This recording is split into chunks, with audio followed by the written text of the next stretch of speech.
Elon Musk va-t-il emmener le Dogecoin sur la Lune comme en 2021? MicroStrategy continue d'acheter encore et encore du Bitcoin. BNB en route vers son ATH. Bienvenue à toutes et à tous les amis dans cette nouvelle matinale trading. J'espère que vous allez bien. Vous l'aurez compris, ce matin, on va tout particulièrement parler du marché crypto parce qu'il se passe plein de choses en ce moment et des choses qui sont évidemment plutôt bullish. Alors évidemment, on fera aussi un point macro fondamentale et technique sur les marchés traditionnels, puisqu'il y aura aussi des petites choses à dire aujourd'hui, étant donné les catalyseurs qui nous attendent cet après-midi. Juste avant de commencer, comme d'habitude, je vous invite à vous abonner si ce n'est pas encore déjà fait, et à nous rejoindre dans le serveur Discord. Vous avez le lien en bio et en description. Vous l'aurez compris, on va parler du Dogecoin ce matin. Et oui, cette nuit, Elon Musk a fait monter le cours du Dogecoin. Pourquoi? Eh bien, tout simplement, puisque lors d'une visite dans une usine, il a annoncé que Tesla pourrait très prochainement accepter les paiements en Dogecoin. Et puis, alors, le clou du spectacle, il a fini son intervention en disant Dogecoin to the moon. Il y a eu une réaction immédiate sur le cours, alors pas aussi puissante que ce qu'on pouvait observer en 2021, mais tout de même, le Dogecoin qui a fait une jolie petite augmentation de 15% en l'espace de quelques heures. Ça nous rappelle de très très bons souvenirs. Je vous rappelle qu'en 2021, notamment via ses tweets, Elon Musk avait grandement participé à la mise en avant justement du Dogecoin et évidemment donc à ses performances. On peut donc imaginer, envisager potentiellement que Elon Musk fera de même durant ce nouveau bull run pour tenter cette fois-ci d'emmener le Dogecoin à plus de 1$. Je vous rappelle que ça avait été les grosses attentes, enfin en tout cas le niveau symbolique attendu par les investisseurs. Alors dites-moi ce que vous en pensez dans les commentaires. Est-ce que selon vous, de nouveau Elon Musk va faire grimper le Dogecoin tout au long du bull run? Et est-ce que selon vous, le Dogecoin dépassera ou au moins atteindra la barre symbolique des 1$ au cours de 2024, de 2025? Dites-moi ce que vous en pensez dans les commentaires, ça m'intéresse. On va aussi parler ce matin de MicroStrategy qui a annoncé vendre pour 500 millions de dollars d'actions, d'accord, de ses actions, pour pouvoir acheter encore plus de Bitcoin. Alors déjà, il y a quoi? Il y a une semaine et demie, 2 semaines, ils ont dit bon bah on va faire une nouvelle levée de fonds pour acheter du Bitcoin. Enfin, ils ne s'arrêtent jamais. Il y a une accumulation vraiment qui est extraordinaire. Et puis en plus, ils accumulent à des prix assez élevés. Là, la semaine dernière, non, c'était début de semaine, c'est 12 000 Bitcoins qui ont été achetés, pardon, à 68 000 $. 68 000 $, ça nous permet et ça nous laisse envisager quand même que MicroStrategy est pas prêt de vendre cette Bitcoin tout de suite et qu'ils vont probablement les garder assez longtemps et attendre qu'ils soient très très très très très hauts pour pouvoir les vendre. Ça m'étonnerait que voilà, Michael Saylor ils disent bon bah ça y est, on est à 100 000 $, on vend. Non. Surtout vu ses prises de position sur Bitcoin, vu voilà, vous voyez la déclaration qu'il a faite hier en disant que le Bitcoin allait très clairement dépasser l'or, je pense que MicroStrategy n'est clairement pas prêt de vendre ses Bitcoins. Alors on va parler aussi du WIF ce matin. J'avais pas prévu d'en parler et puis finalement je me suis dit allez, c'est parti. Le WIF, vous savez, c'est un shitcoin qui a été créé pardon, assez récemment. Et donc, alors ce qui est assez drôle, c'est que là, il y a des mecs, ils ont levé 650 millions de dollars pour faire quoi? Pour afficher le logo du WIF sur la sphère de Las Vegas. Donc vous savez que la sphère de Las Vegas, aujourd'hui, c'est le plus grand écran du monde. C'est évidemment une publicité de malade. Maintenant, la question que je me pose, c'est est-ce que ce genre de news, c'est plutôt un signal de top local ? Ou est-ce que c'est que le début du cycle et dans ce cas-là, on va avoir un cycle absolument extraordinaire? Parce que c'est vrai que quand on voyait ce genre de choses lors des précédents bull runs, et notamment en 2021, bah, c'était plutôt lorsqu'on arrivait en fin de mouvement, en fin de cycle, en fin de bull run. Et là, le fait que ça arrive aussitôt, alors ça pose question, est-ce que justement c'est annonciateur d'un petit top local et qu'on va avoir un retracement pendant quelques semaines, quelques mois? Ou est-ce que au contraire, c'est que le début et en fait voilà, on va vraiment avoir un super cycle et des choses extraordinaires. Ça aussi, je vous laisse me dire ce que vous en pensez dans les commentaires. Moi personnellement, je ne sais pas trop. Je pense que c'est un petit peu des deux. C'est que à la fois, ça va peut-être marquer un petit top local à court terme. Peut-être que là, on est un petit peu dans un excès d'engouement à court terme. Mais en même temps, ça me fait dire qu'on devrait avoir un bull run qui va être absolument extraordinaire, absolument délirant et probablement un petit peu irrationnel comme d'habitude.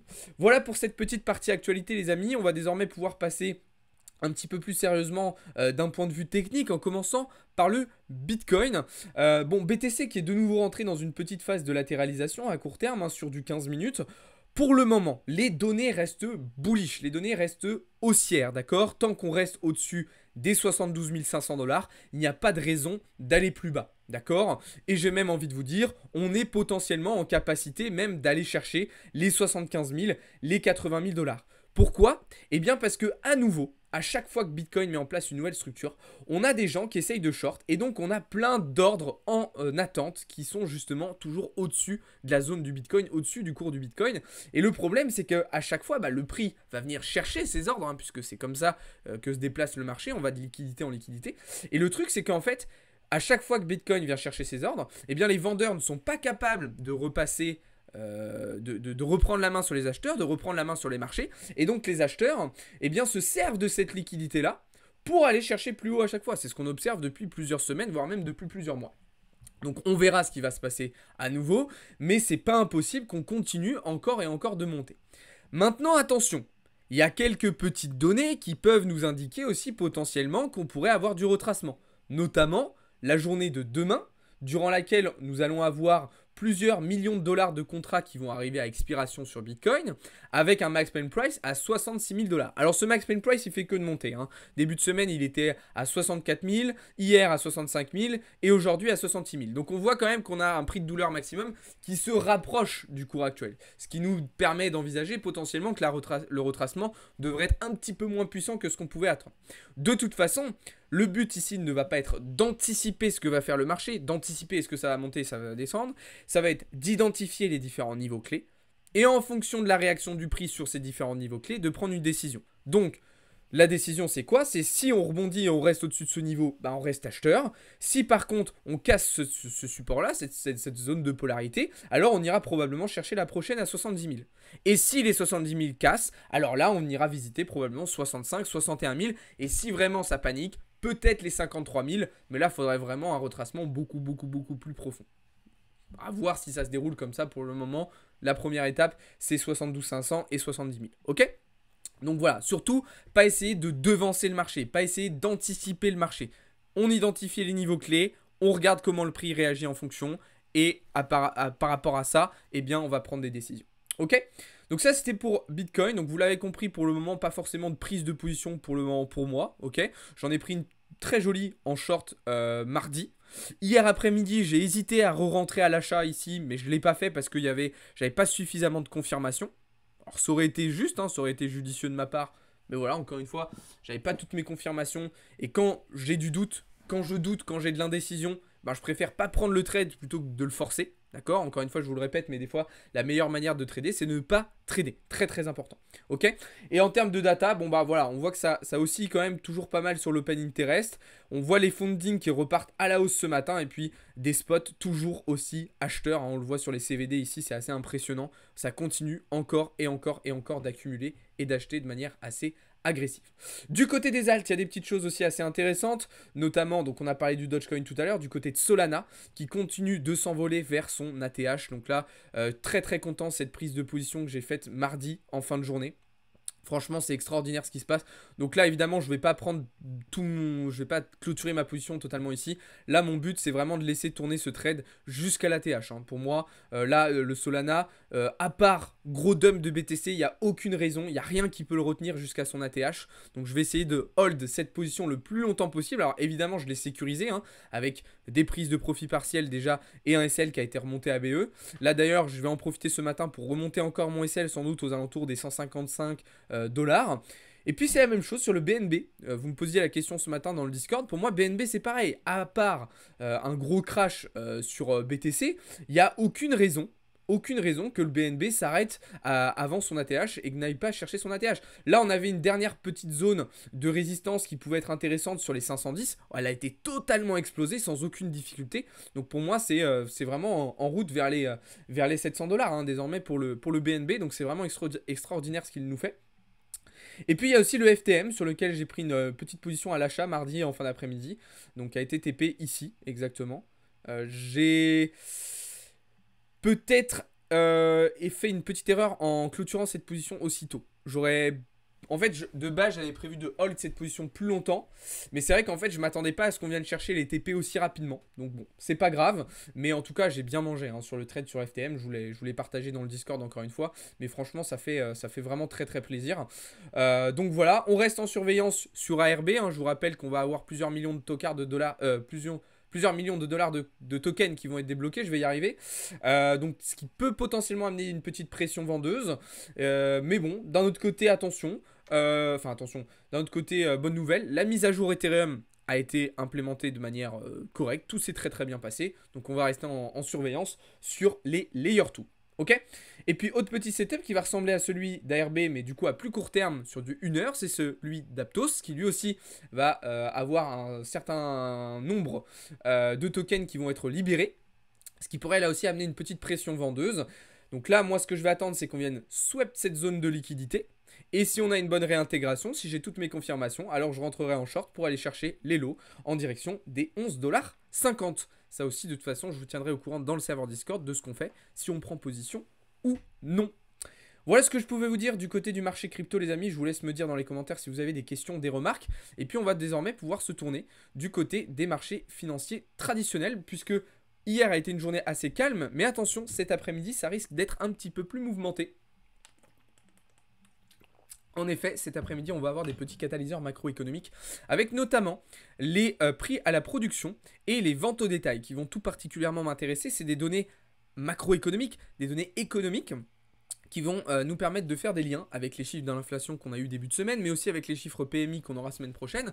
Donc ça va être intéressant de voir un petit peu la publication de ces résultats et surtout quelle va être la réaction du marché. Hein. Pour le moment, voilà, depuis la publication des chiffres de l'inflation début de semaine, on voit un dollar qui a été plutôt haussier, qui a plutôt réagi à la hausse, mais sans non plus être sensationnel. Hein. On aurait pu s'attendre à un retour plus rapide sur les 103,5 points. C'est toujours ce que j'attends hein, d'ailleurs, un retour sur ce niveau de prix avant de revenir chercher au minimum hein, le support technique des 102 points.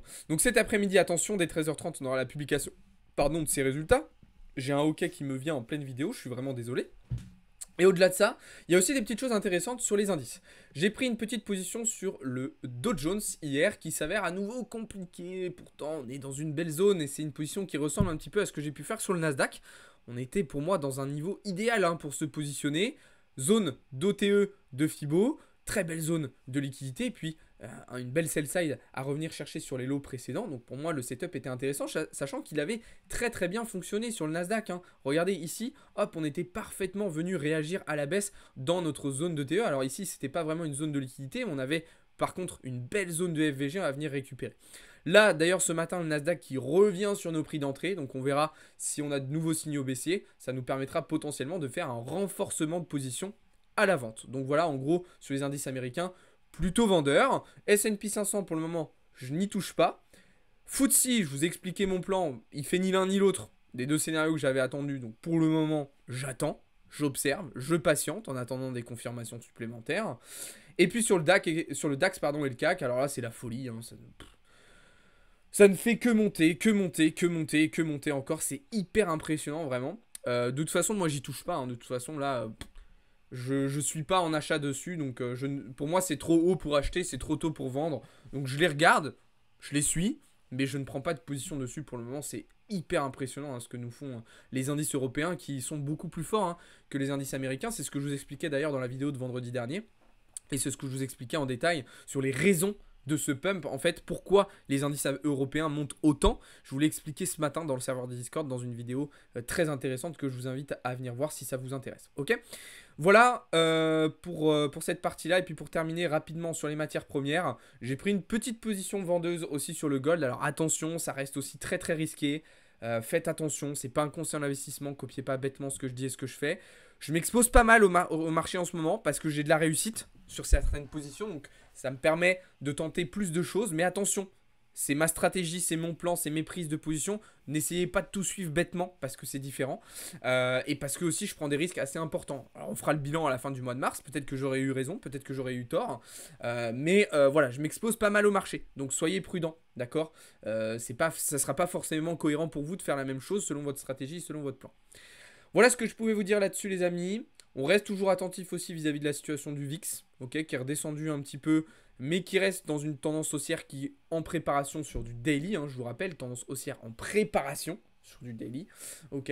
Et puis de toute façon, on suivra tout ça en direct cet après-midi à partir de 14h15 comme d'habitude. Vous aurez un petit live news aussi avec Théo à 17h et un podcast avec Philippe à 18h avant la cour de prépa bull run de ce soir à 20h30. Donc là, vous avez une grosse après-midi qui vous attend, les amis. Donc pour ne rien louper, je vous invite à vous abonner et à nous rejoindre dans le serveur Discord. C'est là-bas que tout se passe. Vous avez tous les liens en bio et en description. Sur ce, les amis, je vous souhaite à toutes et à tous une très très bonne journée. Merci beaucoup d'avoir regardé cette vidéo. À très vite. Ciao tout le monde. C'était Alex pour Blockchain Capital.